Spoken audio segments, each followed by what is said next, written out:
এবছর world press freedom index তালিকায় 2 ধাপ পিছিয়েছে বাংলাদেশের অবস্থান এখন 165তম।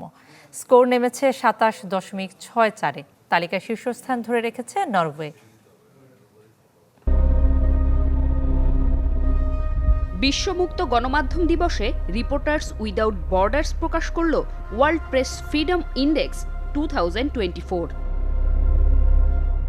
তালিকায় 2 ধাপে পিছিয়ে বাংলাদেশের অবস্থান 165।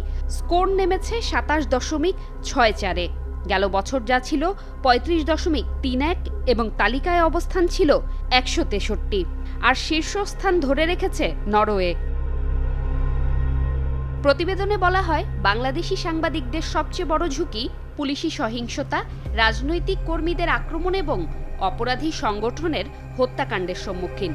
কারণ এই সহিংসতা শাস্তির বাইরে থাকে।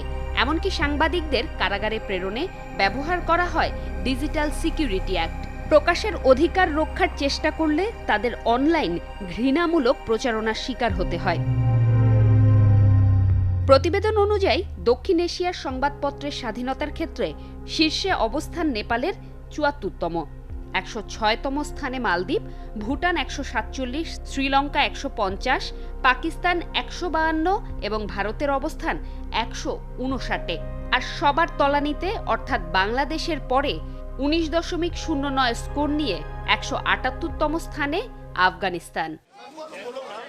তথ্য বলছে, সাংবাদিকতার জন্য বিশ্বের দ্বিতীয় চ্যালেঞ্জিং এশিয়া প্যাসিফিক অঞ্চলে সবচেয়ে বিপজ্জনক 10 দেশের মধ্যে রয়েছে মিয়ানমার, চীন, উত্তর কোরিয়া, ভিয়েতনাম এবং আফগানিস্তান। বিশ্বব্যাপী গণমাধ্যমের স্বাধীনতা রাজনৈতিক কর্তৃপক্ষের হুমকির সম্মুখীন বলেও প্রতিবেদনে উল্লেখ করা হয়। এদিকে ইউনেস্কোর press and planet in danger শীর্ষক প্রতিবেদনে বলা হয়েছে, গেল 15 বছরে বিশ্বব্যাপী 70% পরিবেশ সাংবাদিক বিভিন্নভাবে হত্যা, আক্রমণ, হুমকি ও হয়রানির শিকার হয়েছে। জোমাতুল বিদা, চ্যানেল 24, ঢাকা।